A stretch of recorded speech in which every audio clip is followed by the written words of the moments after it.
courageuse Église dans la entière. J'aimerais simplement prier pour commencer. Papa, merci parce que tu nous as désirés, tu nous as créés tous uniques, tous spéciaux. Et alors que on s'était révoltés en tant qu'humanité, tu nous as rachetés, tu nous as réconciliés avec toi. Merci pour ton Fils qui a donné sa vie pour nous. Merci pour ton Saint-Esprit qui est présent en nous et parmi nous. Puis Saint-Esprit, je t'invite vraiment dans chacune des maisons. Tu es présent, tu nous unis et toi seul peux toucher chacun de nos cœurs. Toi seul sais à quel point on est tous uniques et spéciaux et toi seul sais exactement ce dont on a besoin. Et que Saint-Esprit, à toi la place ce matin. Amen. Bon, j'espère que vous êtes bien installés et que vous êtes prêts. C'est parti pour un dimanche de plus ensemble. On se réjouit, ça s'en vient. Ça s'en vient. On se réjouit d'être face à face. Simplement, on aimerait que ça puisse être fait dans des bonnes conditions. Là, on sort d'une série qui s'appelle « Rebâtir les cœurs ». Puis on a vu à quel point Dieu, son désir, c'est de rebâtir chacun de nos cœurs. Oui, on le rencontre, on le connaît, mais on a tous des cœurs maganés que Dieu, petit à petit, avec son Saint-Esprit, rebâtit.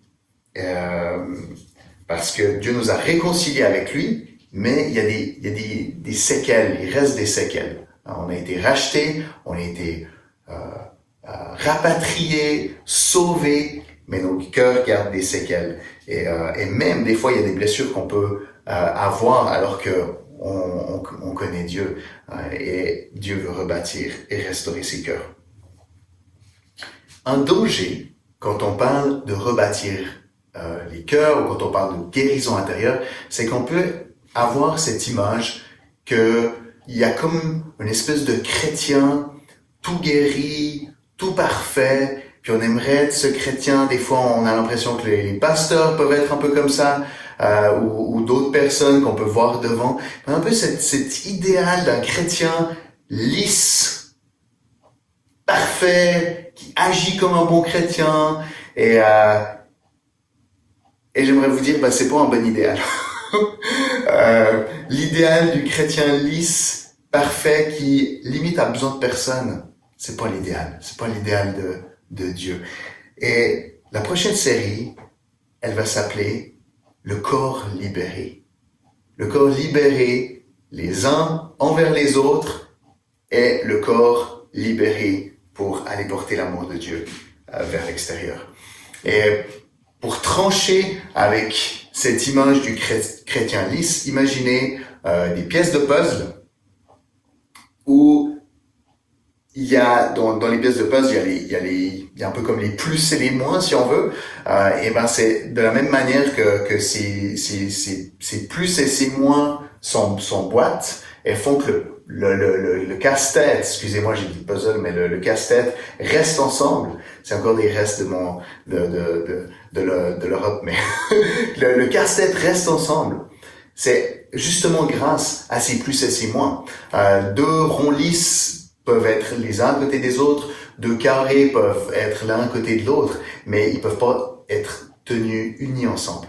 Et pour vivre le corps libéré, pour vivre l'unité, il y a déjà besoin d'être accrochés les uns aux autres. Et pour être accrochés les uns aux autres, faut accepter nos différences. Et puis même, vous verrez, on va rentrer dans l'idée de célébrer nos différences pour pouvoir avancer ensemble puis d'être le corps libéré. Donc aujourd'hui, ça sera pour le 19 juillet. Et donc dimanche prochain et le dimanche d'après, on aura Luc Dumont qui nous apportera un message via Internet. Et aujourd'hui, je voudrais poser une fondation pour le 19 juillet. Une fondation pour le corps libéré. Alors, on va commencer à lire un verset, et ensuite je vous donnerai le titre de mon message. Donc, j'aimerais que si vous pouvez aller dans Jean 13, donc le livre de Jean, chapitre 13, et puis on va lire les versets 34 et les versets 35. Jésus est avec ses disciples, il a passé 3 ans avec eux. Donc là, c'est ce qu'on appelle le dernier souper, c'est-à-dire la dernière soirée, le dernier repas qu'il a eu avec ses disciples avant qu'il soit crucifié. Pendant le repas, il dit « Je vous donne un commandement nouveau. Aimez-vous les uns les autres, comme je vous ai aimé. Vous aussi, aimez-vous les uns les autres. C'est à cela que tous reconnaîtront que vous êtes mes disciples, si vous avez de l'amour les uns pour les autres. » Donc, un verset fondateur, aimez-vous les uns les autres, et c'est à ça que le monde reconnaîtra que vous êtes mes disciples. C'est en vous voyant vous aimer les uns les autres. Un commandement. Alors, on n'aime pas trop les commandements parce que c'est comme si l'image, en tout cas dans notre culture occidentale du commandement, c'est comme si c'est une petite mort. Hein, je meurs à mon individualité je me soumets. J'aime pas trop qu'on me dise quoi faire. J'aime mieux être maître de moi-même. D'ailleurs, souvent les publicités nous disent ça, nous disent soyez maître de votre destin. Par contre, ce qui est drôle, c'est qu'après on nous dit soyez unique, soyez maître de votre destin, mais achetez ce parfum. Donc conformez-vous à ce que moi je veux en tant qu'entreprise, mais soyez unique. Donc n'obéissez à personne, n'obéissez qu'à vous-même. Pour vivre en tant qu'Église, ce que Dieu nous appelle à vivre, on doit obéir. D'ailleurs, Jésus explique même, il dit, celui qui m'aime m'obéit. Donc, aimer Dieu, c'est obéir à Dieu. Obéir à Dieu, c'est aimer Dieu. Et donc, un commandement nouveau, aimez-vous les uns les autres comme je vous ai aimé. Alors, on va voir comment est-ce que Jésus a aimé les disciples. Et bien sûr, les disciples ne savaient pas exactement encore d'ailleurs, ils avaient plein de questions, ils ne savaient pas exactement de quoi il parlait. Jésus, le lendemain, il allait être crucifié, il allait même mourir pour eux, mourir pour chacun d'eux. Donc, il invitait vraiment ses disciples à mourir les uns pour les autres. Comme lui, il allait mourir pour chacun d'eux. Aimez-vous comme je vous ai aimé. Et c'est à cela que le monde reconnaîtra que vous êtes mes disciples. Il y a un autre verset que j'aimerais mettre en lien avec ça, qui est à la fin d'un autre évangile, qui est l'évangile de Matthieu. Donc Matthieu, au chapitre 28, donc le premier évangile, dans les derniers versets, donc là c'est Jésus, après être mort et ressuscité, il a revu certains de ses disciples, et il parle aussi de nouveau dans ses dernières paroles avant de s'en aller retourner vers son Père. Il leur dit aussi les choses les plus importantes. Il leur confie une mission. Donc au verset 19, « Allez donc, faites de toutes les nations des disciples. Baptisez-les au nom du Père, du Fils et du Saint-Esprit. Enseignez-leur à mettre en pratique tout ce que je vous ai prescrit. Et moi, je suis avec vous tous les jours jusqu'à la fin du monde. » Je relis le verset 19, le début. « Allez donc, faites de toutes les nations des disciples. » Donc on a vu dans Jean 13, c'est à cela que le monde verra que vous êtes mes disciples. Ensuite, plus tard, il dit donc, enseignez-moi les uns les autres. Puis plus tard, il dit, je vous appelle à faire ça. Donc, aimez-vous les uns les autres, ensemble. Mais ce que je vous appelle, c'est à faire des nations des disciples. Puis c'est comme, c'est un verset que quand on est dans le milieu chrétien, ou même, moi je suis dans un mouvement missionnaire, c'est souvent des versets qui sont bâtisseurs, faites des nations des disciples, puis on s'encourage avec ça. Mais quand on entend ça, plusieurs peuvent se dire, ouais, ça veut dire quoi? Tu viens imposer ta vérité? Ou qu'est-ce que ça veut dire faire des disciples? Même l'image même du disciple, on pense à la secte, on pense à celui qui se conforme à tout, qui a plus d'individualité, qui est d'accord avec tout, qui perd sa propre identité, et puis qui devient un disciple. Et puis c'est vraiment l'image que les gens peuvent avoir du mot disciple. Donc faites des nations des disciples, allez dans les nations, puis élargissez votre secte pour que plus personne n'ait aucune individualité et se conforme. D'ailleurs, c'est souvent un peu l'image que les gens ont de la foi, c'est de se conformer. Faut se conformer. Et si le mot faire des nations des disciples peut être malaisant pour quelqu'un qui n'a pas une relation avec Dieu ou qui se nomme pas chrétien, ça peut aussi être malaisant pour des chrétiens. Ça peut être malaisant pour les personnes même, l'Église, nous, à qui Dieu dit ça. Allez et faites des nations des disciples. Mais moi, je veux pas imposer. Moi, je veux pas contrôler. Moi, je veux pas casser. Je veux pas briser. Dieu nous appelle d'aimer. Moi, je veux aimer. Alors, est-ce que c'est possible d'aimer et de faire des disciples? Dieu est venu pour aimer. Jésus nous a montré comment aimer. Jésus a fait des disciples. Donc, ça doit être possible. Mais comment faire? Donc, il y a cette tension entre aimer et faire des disciples. Quand on vit une tension dans la Bible, quand on voit une tension, une des solutions ou une des tentations, c'est de répondre de manière humaine. Puis c'est souvent comme ça qu'on fait. Et dépendamment de nos personnalités, on peut aller soit d'un côté, soit de l'autre. On peut dire non, ce qui est important, c'est de faire des disciples. Ce qui est important, c'est de se conformer. Dieu nous est très clair. Il nous ordonne des choses. L'important, c'est de se conformer à ses commandements. Et d'ailleurs, il y a des périodes de l'histoire où ça a vraiment été ça qui a été mis en avant.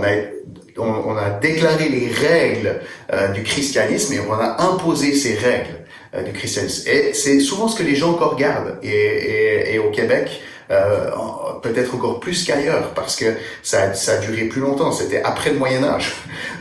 Dans plusieurs endroits dans le monde, c'était au Moyen-Âge. Ici, c'était il y a pas si longtemps où il y avait des règles, c'était imposé, puis on n'avait pas le choix de les suivre.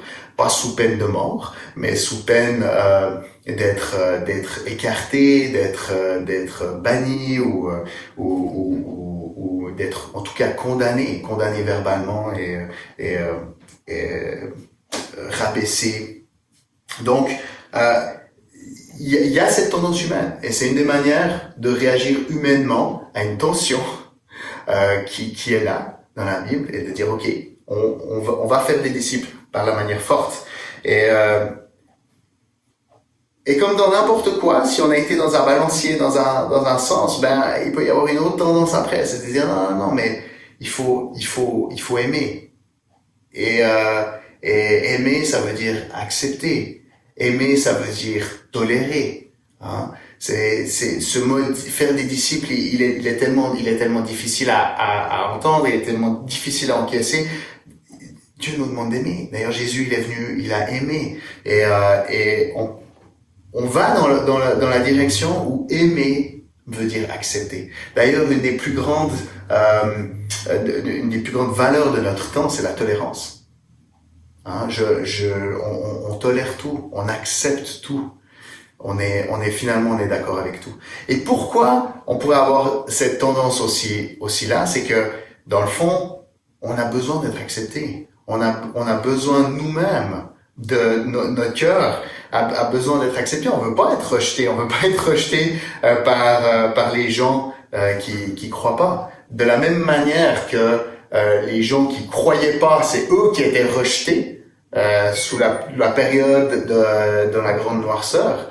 De la même manière où ceux qui agissaient pas étaient rejetés ou qui étaient pas conformes étaient rejetés, de la même manière, en tant que croyant, on peut avoir peur d'être rejeté si on n'est pas tolérant, si on n'accepte pas, si on n'est pas d'accord. On va aller voir dans Romains 12, au verset 2. Ne vous conformez pas au monde actuel, mais soyez transformés par le renouvellement de l'intelligence, afin de discerner quelle est la volonté de Dieu, ce qui est bon, agréable et parfait. Donc, est-ce que on est appelé justement à tout accepter, à se conformer? Souvent, c'est un peu le message qu'on dit à l'Église. L'Église, faut qu'elle s'adapte. Oui. L'Église, faut qu'elle se conforme. Non. Donc, Paul, il voyait déjà ça. Donc, des chrétiens qui étaient les Romains aussi, c'était des chrétiens qui étaient persécutés, et ils pourraient avoir tendance à dire, mais dans le fond, c'est dur de vivre différent. Moi, j'ai envie d'être accepté, donc je veux être d'accord. Et Paul, il leur dit non, ne vous conformez pas au monde actuel, ne vous conformez pas à la pensée du monde, mais soyez renouvelés dans votre intelligence. C'est-à-dire, conformez-vous à ce que le Saint-Esprit dit, conformez-vous à ce que la Bible dit, et soyez renouvelés, tenez ferme dans ce que Dieu dit. Et ça, c'est valable dans plusieurs domaines. On peut avoir tendance dans la liberté, j'ai même pas utilisé ce terme, mais la libération sexuelle, de dire, mais dans le fond, on va s'adapter, on va se conformer. Alors, est-ce que c'est ça, aimer? C'est se conformer? C'est accepter? Est-ce que c'est être d'accord? Est-ce que c'est ça que l'Église appelait? Donc là, Paul, il est très clair, il dit non. Ne vous conformez pas. Ne vous conformez pas. Et alors, est-ce que du coup, pour pas se conformer, il faut que on se protège? Parce que ça peut être aussi une réaction de certains chrétiens. Il y a certains courants chrétiens, c'est qu'on veut pas se conformer au monde. Alors on va se protéger, on va se tenir en gang, on va juste s'aimer les uns les autres, mais entre nous, entre gens qui sont d'accord. On va rester les uns avec les autres, et puis on va surtout pas se mélanger, on va se protéger. Puis ça, c'est le monde est perdu. Ce qu'ils croient, c'est mauvais, ce qu'ils croient, c'est faux. Et puis, on va pas se mêler à eux. Et puis, ils peuvent même utiliser des versets qui disent, ne vous asseyez pas avec les méchants, etc., etc., etc. Alors que ces versets veulent absolument pas dire ça. Dieu nous encourage, nous envoie de faire des disciples, d'être avec les gens. Tu peux pas faire des disciples si t'es pas dans les nations, si t'es pas dans les gens, si t'es avec les gens, si t'es pas dans le monde. Donc, est-ce que c'est possible d'aimer sans se conformer? Parce que, en tout cas, on peut pas aimer si on reste dans son coin. On peut s'aimer nous-mêmes, mais on peut pas aimer le monde si on est dans son coin, on peut pas faire des disciples. Donc, est-ce que c'est possible d'aimer sans être d'accord? Est-ce que c'est possible d'aimer sans se conformer? Alors, pour répondre à la question, le plus simple, c'est de voir qu'est-ce que Dieu, comment Dieu il voit les choses. Pour nous, c'est un défi, parce qu'on a besoin d'être accepté. Mais on va voir ce que Jésus a fait. Et Jésus, vous savez que sa mission sur terre, premièrement, c'était de révéler qui était le Père. Donc tout ce que Jésus a fait nous explique qui est Dieu. Il y a des gens qui disent « Ah, moi j'aime Jésus, mais Dieu, j'ai plus de peine. » Jésus, c'est Dieu. Jésus qui est venu pour sauver le monde, c'est Dieu qui voulait sauver le monde. Donc, Jésus nous révèle qui est le Père. Donc, donc le Romain, donc on était à Romains chapitre 12, maintenant on va à Romains chapitre 5, le verset 10. En effet, donc je vais vous lire à partir du verset 6. En effet, alors que nous étions encore sans force, Christ est mort pour des pécheurs au moment fixé. Donc là, ça nous explique à quel point Jésus, il est mort pour nous, et c'est pas à cause de ce qu'on a fait. On n'avait aucune force, on n'a rien pu faire. C'est lui qui est mort avec nous. À peine mourrait-on pour un juste, à peine nous, on serait d'accord de mourir pour un juste, ou quelqu'un qui croit comme nous, ou qui pense comme nous, peut-être accepterait-on de mourir au moins pour quelqu'un de bien, une bonne personne. Mais voici comment Dieu prouve son amour envers nous. Voilà comment lui nous a aimés. Alors que nous étions encore des pécheurs, Christ est mort pour nous.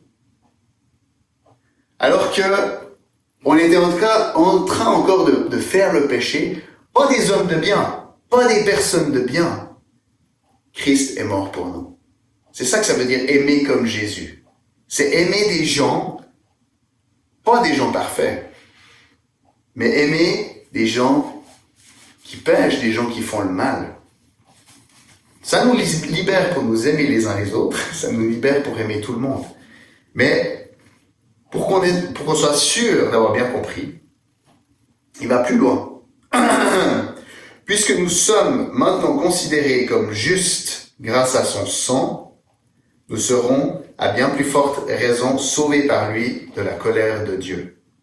Donc, on est sauvés par Jésus de ce qu'on méritait. On méritait d'être coupé de Dieu pour l'éternité à cause de ce que Jésus a fait, le fait qu'il ait pris notre place et qu'il ait ressuscité, qu'il a vécu la vie qu'on aurait dû vivre, parfaite, jamais éloigné de Dieu, jamais péché, mais que malgré tout, il est mort sur la croix, qu'il a pris notre place pour que nous, on puisse prendre la sienne, c'est-à-dire être réconciliés avec Dieu.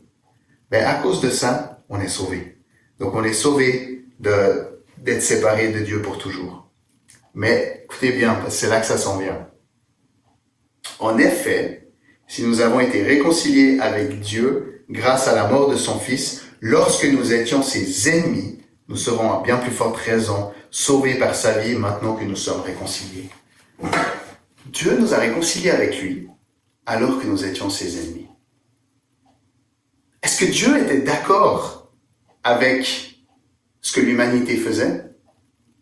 Absolument pas. Est-ce qu'à un moment donné, Jésus a dit « Pas de problème, continuez comme ça. Moi, dans le fond, j'ai changé. Ce que j'exigeais ou ce que je disais qui est bon, finalement, c'est correct, je vais élargir, je vais mettre de l'eau dans mon vin, l'expression, et puis je vais accepter. C'est pas Dieu qui accepte ce qu'on fait. C'est pas Dieu qui accepte l'humanité. C'est Dieu qui réconcilie l'humanité. Et il nous réconcilie alors qu'on est ses ennemis. Donc, Dieu est bien clair, il dit, vous êtes mes ennemis. Quand vous faites le mal, quand vous faites ce qui est péché, ce qui est contraire à ce que je déclare bon, vous êtes mes ennemis. Est-ce qu'on peut aimer quelqu'un avec qui on n'est pas d'accord? Oui. Jésus l'a fait. Jésus, il était absolument pas en accord avec ce que vivait l'humanité. Mais il l'a aimé jusqu'au bout. Il l'a aimé en mourant pour elle. Jésus l'a fait. Jésus n'était pas en accord avec ce qu'on vivait. Ne croyez pas que Dieu nous a réconciliés en baissant les yeux ou en fermant les yeux sur ce que l'humanité a fait. Dieu nous a réconciliés parce que Jésus a pris ce que l'humanité méritait. Jésus est mort alors qu'on était ses ennemis. Donc, est-ce que c'est possible d'aimer ou c'est permis d'aimer ceux qui ne sont pas d'accord avec nous? Pas de problème. Et qu'est-ce que ça veut dire pratiquement pour nous? Ça veut dire que les gens autour de nous, on pourrait avoir tendance à croire que je sais pas si j'ose leur parler parce que dans le fond je suis pas d'accord avec ce qu'ils vivent. Ils vivent ensemble et puis ils sont pas mariés ou un tel une relation homosexuelle ou un tel, c'est quelqu'un qui est pas en règle avec l'argent, ou un tel, c'est un menteur, ou un tel il a quitté sa femme pour une plus jeune, et c'est des choses qui peuvent nous blesser, ou un tel il se moque même des chrétiens. Est-ce que je dois être en accord avec ça? Absolument pas. Est-ce que je peux être en accord avec quelqu'un parce que il a plus le goût, se sépare de sa conjointe avec qui il était pendant des années, puis ils avaient des enfants ensemble? Est-ce que je suis en accord avec ça? Absolument pas. Est-ce que ça me brise le cœur? Définitivement, ça me brise le cœur. Est-ce que je peux aimer? Absolument. Est-ce que je peux aimer librement? Absolument. Dieu nous donne le feu vert d'aimer les gens. Dieu nous donne le feu vert d'être avec les gens sans avoir besoin d'être d'accord. Jean 3,16, le verset que beaucoup de gens connaissent. Jésus a tant aimé le monde qu'il a donné son Fils afin que quiconque croit en lui ne périsse pas, mais qu'il ait la vie éternelle. Et puis, le verset 17.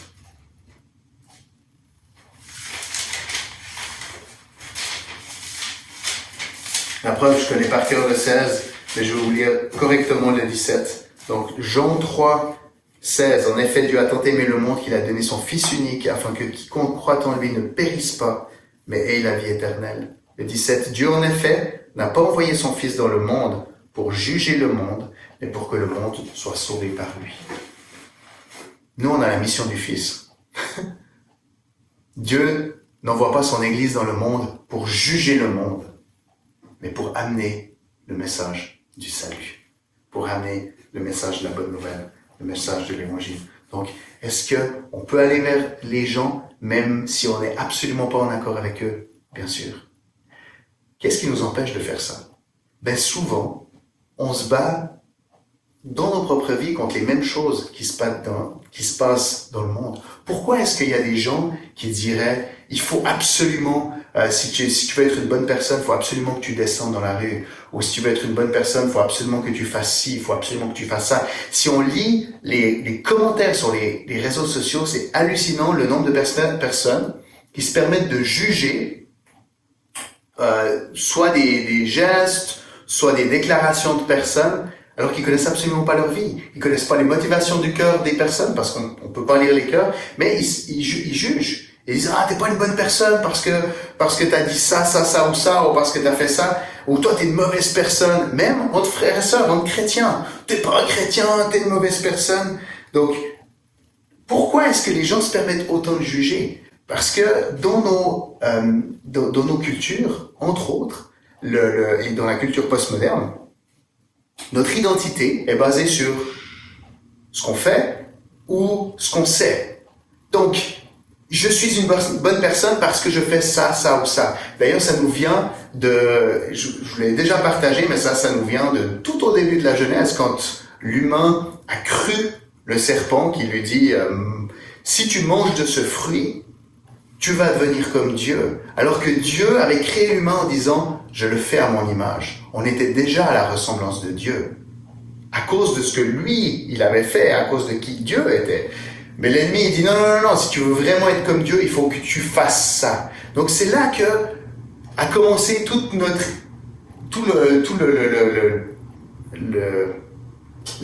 la distorsion dans le fait qu'on est quelqu'un à cause de ce qu'on fait. Notre identité est dans ce qu'on fait ou dans ce qu'on sait. Hein? Je sais ça, donc je suis quelqu'un. Alors, ce qui veut dire que si d'autres personnes font pas comme nous, ou si d'autres personnes pensent pas comme nous, ben c'est une menace. C'est une menace même à notre identité. Si notre identité est dans ce qu'on fait ou dans ce qu'on sait. C'est important que tout le monde fasse comme nous, ou c'est important que tout le monde pense comme nous, parce que sinon ça veut dire qu'ils sont contre nous. Et du coup c'est une menace, ça me remet en question. Et c'est pour ça que le monde appelle au conformisme. Le monde appelle à avoir tous la même penser tous la même idée. Pourquoi? Parce qu'on a peur des gens qui pensent comme nous, pas ça nous met face à nous-mêmes. Mais alors s'ils pensent différemment, ça veut dire que peut-être c'est moi qui est tort, puis j'ai pas envie d'être seul, j'ai pas envie d'être abandonné, j'ai pas envie d'être laissé de côté. J'ai pas envie d'être exclu. Donc cette pensée qu'on a que notre identité est dans ce qu'on fait ou ce qu'on est, nous pousse au conformisme. Soit on oblige les gens, si on est plus du type agressif, à penser comme nous, soit nous-mêmes, on change ce qu'on croit pour croire comme les gens, pour être acceptés.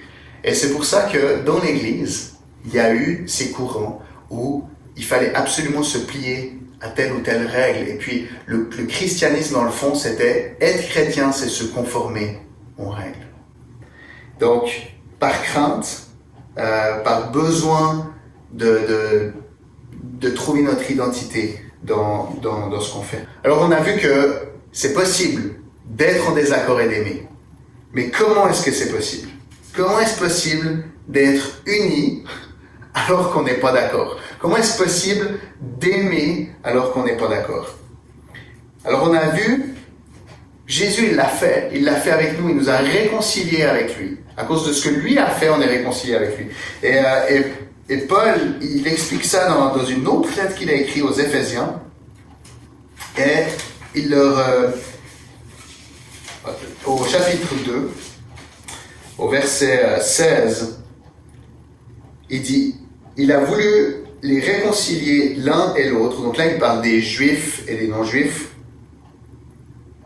Il a voulu les réconcilier l'un et l'autre avec Dieu en les réunissant dans un seul corps au moyen de la croix, en détruisant ce qui les séparait, ou en détruisant par elle la haine. La haine, c'est ce qui les séparait, donc la haine entre les Juifs et les non-Juifs. En Jésus, Dieu les a réconciliés. Et Jésus, en mourant, il a pris la haine avec lui et il a tué la haine, ou la haine est morte avec lui. Donc, comment est-ce qu'on peut vivre encore? Comment est-ce qu'on peut vivre les uns avec les autres? Comment est-ce qu'on peut aimer les gens qui pensent pas comme nous? Parce qu'on a été réconciliés en Dieu. Et les gens qui croient pas en Dieu ont quand même été réconciliés avec. C'est à eux d'accepter cette réconciliation. C'est à chacun d'accepter ce que Jésus a fait. Mais Dieu, il les a réconciliés avec. Notre bonne nouvelle, le message qu'on a amené, c'est que c'est fait. Après, d'accepter ou pas, ça c'est l'histoire de chacun. Mais on a été réconciliés avec les gens, on a été réconciliés les uns avec les autres à cause de ce que Jésus a fait. Donc, réconcilier, pas à cause de ce qu'on a fait, mais à cause de ce que lui a fait, ça veut dire que c'est un état dans lequel on est réconcilié. Et c'est faire fausse route de penser que c'est des affaires humaines, des gestes posés qui vont nous réconcilier. Les gestes posés nous aident à marcher dans cette réconciliation. Mais c'est ce que Dieu a fait qui nous réconcilie. C'est ce que lui a fait. Donc, c'est vraiment en Jésus qu'on est réconcilié. Donc, c'est pas ce que nous, on va faire qui va nous réconcilier. C'est même pas en réconciliant, en obligeant les gens à penser comme nous qui va nous réconcilier, ni même nous-mêmes en changeant pour penser comme le monde qui va nous réconcilier. Jésus nous a réconciliés. Et l'image qu'on a, pour vous expliquer à quel point c'est ancré en nous, dans un couple, prenez un couple marié, si le couple tout d'un coup est en désaccord, c'est pas tout d'un coup parce qu'il est en désaccord qu'il est divorcé. Il est en désaccord, il doit travailler à cette unité, garder cette unité, mais retrouver la manière libre de vivre cette unité, mais il n'est pas divorcé parce qu'il est en désaccord. Il y a des gens qui pensent que d'être en désaccord, on doit se divorcer. Ça veut dire que si c'est ça, ça veut dire que on peut pas faire ça, et ça voudrait dire qu'il faut qu'on se sépare de tous les gens qui pensent pas comme nous. ou alors qu'on se conforme. Ou alors il y a une autre solution, c'est la tolérance. Dans le fond, la tolérance, c'est une autre manière de dire je m'en fiche, je fais ce que je veux, moi je te laisse faire ce que tu veux. Mais ça, c'est pas vivre la réconciliation.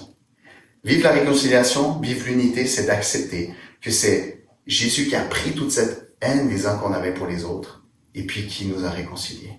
Par contre, après, pour marcher honnêtement dans cette réconciliation, oui, ça prend des pas les uns envers les autres. Mais c'est pas ce qu'on fait qui va nous réconcilier. C'est lui qui nous a réconciliés. Puis ça, c'est très important. Donc, est-ce qu'on peut aimer des gens qui sont pas d'accord avec nous? Oui.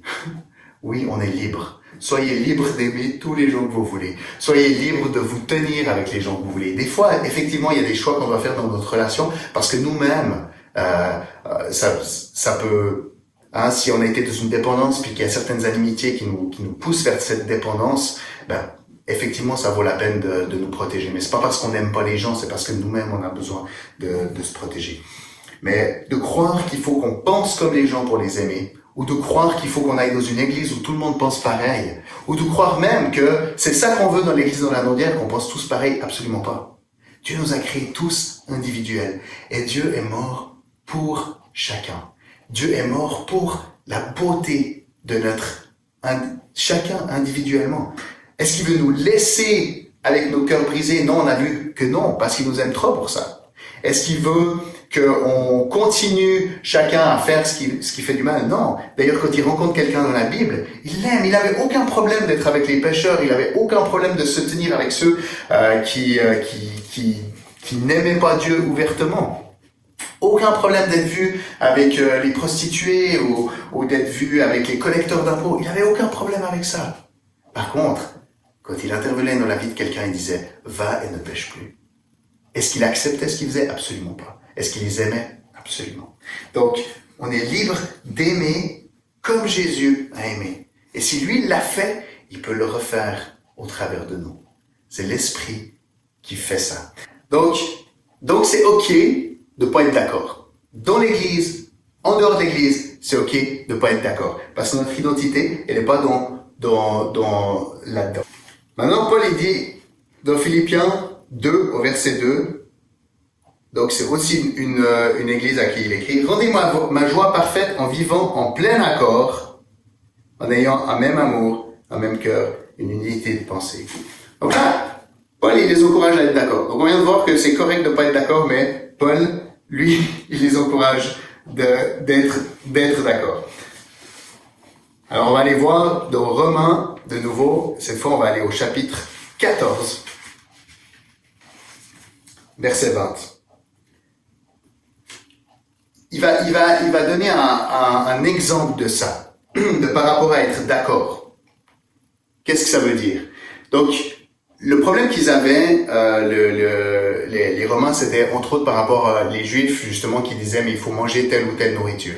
Et puis là, Paul, il leur dit, mais ce qui est important, c'est pas le royaume de Dieu, c'est pas ce qu'on mange ou ce qu'on mange pas, c'est pas important les règles qu'on suit.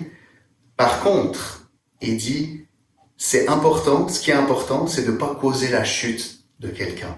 Donc, ne vous mettez pas par arrogance en disant « Ah, mais moi je suis libre ». Certains Romains qui pouvaient dire « Ah ben moi, je suis pas juif et puis j'ai été libéré j'ai été accepté par Jésus, donc je peux manger ce que je veux ». Il disait « Mais là, ça peut causer la chute de quelqu'un. Ça peut lui faire du mal ». Et dit « Dans ce cas-là, c'est important de pas manger cette viande. » Ou de pas manger telle viande, par exemple du porc, parce que tu risques de causer une chute pour quelqu'un, tu risques de blesser quelqu'un, de faire du mal, d'éloigner quelqu'un. Et ça, tu seras rendu responsable pour ça.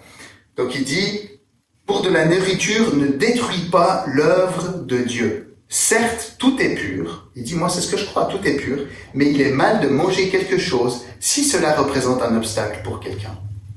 Donc, on peut se tenir avec des gens, et il y a certaines choses parfois que on peut accepter de pas faire pour pas choquer. Donc il encourage quand même entre frères et sœurs de chercher à pas blesser inutilement l'autre. Hein? D'être d'accord, de pas être d'accord, ça veut pas dire qu'il faut pas être d'accord. L'unité, c'est aussi de chercher à à rejoindre le cœur de l'autre. Et si pour l'autre personne, c'est un défi, pour lui, c'est important de pas manger de telle viande, ben quand on est avec eux, on peut très bien s'abstenir de manger. Pas absolument sous prétexte que nous on est libre de manger ce qu'on veut. Là, ça voudrait dire, en vivant ça, ça veut dire que notre identité, elle est justement dans ce qu'on fait. Ah, moi je suis libre. Regarde la preuve, je fais ça, je fais ça, je fais ça. Non, si vraiment t'es libre aussi de pas le faire pour pouvoir rejoindre ton frère, pour pouvoir toucher le cœur de ton frère. Pourquoi t'es libre? Parce que t'es un enfant de Dieu et que Dieu t'a libéré. Donc, t'es libre de le faire, mais t'es libre de pas le faire pour rejoindre ton frère. Donc c'est ça, là il nous encourage. Le but, et puis il termine, puis j'aimerais vous lire le verset 23, parce que là il explique. Mais celui qui a des doutes au sujet de ce qu'il mange est condamné, parce qu'il n'agit pas par une conviction de foi. Écoutez bien la fin. Tout ce qui ne provient pas d'une conviction de foi est péché. Donc, notre identité, elle est sur notre foi. C'est pas ce qu'on fait ou ce qu'on fait pas, mais c'est ce qu'on croit. C'est notre foi. Et c'est pas combien on croit, mais c'est en qui on croit. Et c'est quoi on croit? Notre foi, elle est basée sur qui Dieu est, un Dieu d'amour qui est parfait, qui a établi un monde parfait, avec des règles qui est pour vivre le monde en harmonie, et qui nous a tellement aimés que malgré que nous, on s'est séparés de son plan parfait, il nous a rachetés. Jésus est mort à notre place pour pouvoir nous donner sa place, qui est, si on veut, de rester pour l'éternité avec Dieu. En aucun cas, Dieu a été d'accord avec ce que l'humanité a fait, mais il a racheté l'humanité. Donc, c'est ça notre foi. C'est ça notre identité. J'aimerais vraiment vous encourager pendant ce temps encore où on est éloignés les uns des autres. Ne vous conformez pas au monde. Ne vous conformez pas aux pensées. Ne vous dites pas, ah, peut-être qu'il faut que je croie ça. Le monde n'a pas besoin de gens qui croient comme eux. Le monde a besoin d'être aimé. Le monde a besoin qu'on fasse des disciples. Faire des disciples, ça veut dire, c'est d'amener la bonne nouvelle. Faire des disciples de la bonne nouvelle. Pas faire des disciples de ce qu'on fait, pas faire des disciples des règles. Faire des disciples, c'est pas conformer les gens aux règles, mais c'est c'est de faire des disciples au message de la bonne nouvelle. Faire des disciples, en fait, de croire que c'est Jésus qui nous a libérés, que c'est Jésus qui nous a réconciliés et qu'on a été rachetés à un très grand prix par Jésus. Et que notre identité, c'est enfant de Dieu. C'est ça, faire des disciples. Donc, faire des disciples, c'est amener la liberté, pas amener l'oppression. Et trop longtemps, et l'Église en est responsable, trop longtemps, faire des disciples, ça a été amener l'oppression dans les nations, contrôler les nations, contrôler des peuples, contrôler des continents, comme ici en Amérique du Nord. Ça a été ça, faire des disciples. Alors que faire des disciples, c'est démontrer comment Dieu nous a aimés, en nous aimant les uns les autres. Même quand on n'est pas d'accord, en aimant l'individualité de chacun, en n'étant pas d'accord. Faire des disciples, c'est pas se conformer. Dieu nous a rejoints alors qu'on pensait pas comme lui. Donc on n'a pas besoin de penser comme les gens. On n'a pas besoin d'être d'accord avec leurs pratiques. Par contre, on les aime. On les aime de tout notre cœur. Et Jésus nous amène à même donner notre vie pour nos voisins, donner notre vie pour les gens, donner notre vie aussi pour nos frères et sœurs. Aimez-vous les uns les autres comme je vous ai aimé. Jésus a donné sa vie pour nous, mais Jésus n'a pas été d'accord avec nous. Donc, j'aimerais vraiment vous libérer. Aimez les gens. Vous n'avez pas besoin d'être d'accord avec eux pour les aimer. Et vous pouvez les aimer si vous n'êtes pas d'accord avec eux. Rendez-vous dans 3 semaines où on va parler du corps libéré. Et puis accrochez-vous parce que ça va être vraiment le fun, puis on va aller plus loin. pas juste accepter nos différences, pas juste accepter de pas être d'accord, mais on va célébrer nos différences. Et puis on va remercier Dieu pour parfois nos désaccords, et puis pour nos différences, puis pour le fait qu'on se complète. Et puis on va remercier Dieu parce que grâce à ces différences, on peut justement sortir et puis faire des nations, des disciples. Alors soyez bénis et à bientôt. Bye!